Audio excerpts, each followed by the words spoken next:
Nessa semana, continuaremos falando sobre o significado ambiental das variáveis de qualidade das águas, principalmente da cor e da turbidez.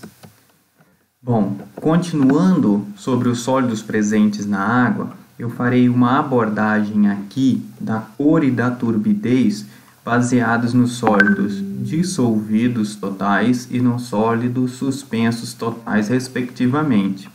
Então, aqui nos sólidos dissolvidos totais, nós temos a cor, diria, total, real e aparente da água. Descendo um pouquinho mais aqui, como nós vimos na semana anterior, sobre os sólidos dissolvidos voláteis na água. Esses sólidos dissolvidos voláteis presentes na água, eles são, por exemplo, as folhas, que liberam ao cair na água alguns ácidos úmicos e fúlvicos na água, que vão gerar uma cor, tipo uma cor de café. Esses são também os colóides, colóides orgânicos que vão chegar até a água. Também, como exemplo desses colóides orgânicos, nós temos aqui alguns taninos, algumas anilinas, algumas ligninas, celuloses, que estão presentes em águas e principalmente em efluentes. Essa cor oriunda de sólidos dissolvidos voláteis, diria assim uma cor mais característica orgânica, ela é que tem que ser oxidada no tratamento das águas, principalmente. Por quê? Porque por ser moléculas orgânicas, elas são moléculas muito grandes e que trazem pouca carga no entorno dela. Então fica difícil também de ser atraída por um coagulante ou um floculante. Então aqui nós temos uma cor aparente na água. Apesar do conceito de cor aparente estar associado à turbidez, eu aqui associo ela também a esses compostos orgânicos que estão na água. Por quê? Porque eles precisam ser oxidados para que fique a parte somente dos fixos.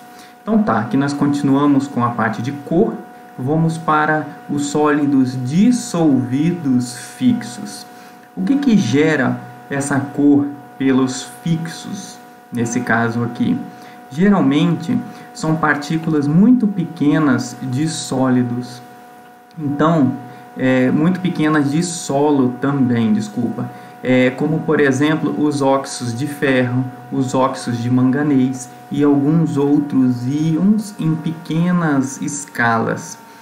Esses óxidos aqui e os sólidos fixos dissolvidos, vamos voltar lá no conceito de sólidos fixos dissolvidos, eles não são volatilizados numa mufla, por exemplo, quando a gente vai fazer análise de água. Então, eles geram bastante carga, eles possuem bastante carga pelos seus tamanhos também, por não ser moléculas orgânicas, o que facilita a coagulação dessas águas lá no processo de tratamento. Então, aqui nós teríamos basicamente boa parte da cor real envolvida. Por outro lado, então, nos sólidos suspensos totais, nós temos aqui a fração da turbidez.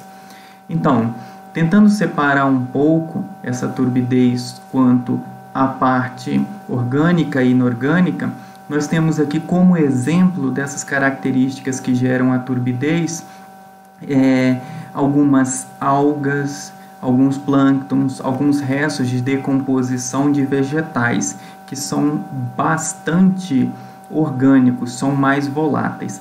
Por serem mais orgânicos, o efluente que apresenta, lá no tratamento de efluente vocês vão ver isso, o efluente que apresenta essas características, uma turbidez um pouco mais características de orgânico, ele será decomposto em sistemas de tratamento biológico bem mais facilmente, né? Agora, por outro lado, nós temos aqui a fração dos suspensos fixos, ou seja, uma fração da turbidez que é um pouco mais inorgânica. O que pode gerar essa turbidez? Partículas de solo, como por exemplo areia, silt, argilas. Então são partículas um pouco maiores do que as que geram cor.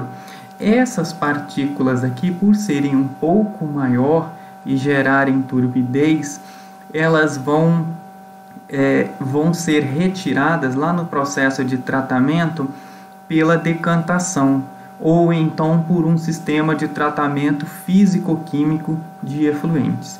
Então fiz um panorama aqui da cor e a turbidez, continuando a parte de sólidos que foi apresentado na aula passada. Então tá, o que é a cor? Então a cor ela é associada ao grau de redução da intensidade que a luz sofre ao atravessar uma amostra de água. Basicamente aqui a gente pode relacionar a um café que foi coado. Se você passar uma luz sobre ele, tipo uma lanterna, você não vai conseguir ver do outro lado. Por quê? Porque os sólidos dissolvidos são constituintes responsáveis, eles vão acabar absorvendo esse feixe de luz ao tentar atravessá-lo.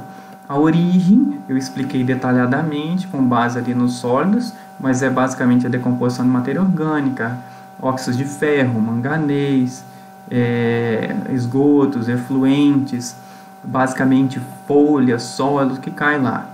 Então, é ruim se tomar uma água com uma cor acentuada? Não. Tanto é que a gente toma café e outras coisas mais com cor. Porém, é importante controlar a cor da água, porque a população pode questionar, por exemplo, no sistema de abastecimento de água. E a cloração pode gerar produtos cancerígenos quando a gente tem compostos orgânicos ali que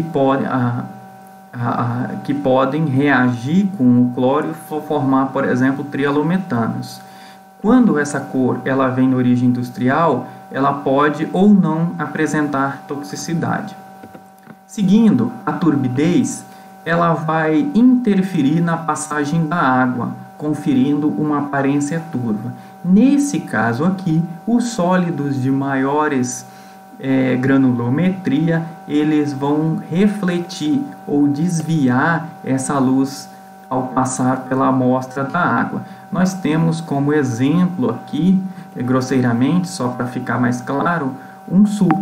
Quando você põe a polpa num liquidificador e bate esse suco. Então, o que acontece? Você vai ver que ficou ali algumas partículas em suspensão. Essas partículas que podem interferir na passagem da água, da luz sobre a amostra da água. Então aqui são partículas maiores, como por exemplo rocha, silt, argila, algas, micro-organismos, despejos, processos erosivos, né? E essas partículas maiores podem servir como abrigo de micro-organismo lá no processo de desinfecção do sistema de tratamento de água, lá da ETA. E pode estar associada a compostos tóxicos e hepatogênicos, pode reduzir a penetração da luz nos compostos água e reduzindo também a fotossíntese. Então, essa é a importância de se monitorar a turbidez. Nessa semana, trabalharemos também com o Manual de Análise de Água e Efluentes, a partir do tópico da turbidez e da cor, que ele dispõe alguns processos para análise dessas duas variáveis em laboratório. Os vídeos do outro professor que eu expus lá na sala virtual, ele vai exemplificar o passo a passo de como analisar essas duas variáveis, já que a gente está impossibilitado de ir para a prática nesse momento. Um outro material que trabalharemos também é o capítulo 6 do livro do Pivelli Cato, que fala sobre as características físicas da água. Então a gente vai focar aqui na cor e na turbidez. Então ele diz sobre a importância dos estudos de qualidade, como analisar a relação delas também no tratamento de efluente, dessas duas variáveis que a gente vai avaliar essa semana, trabalhar. Bom, então nessa semana a gente fica nesse conteúdo. Bons estudos a todos.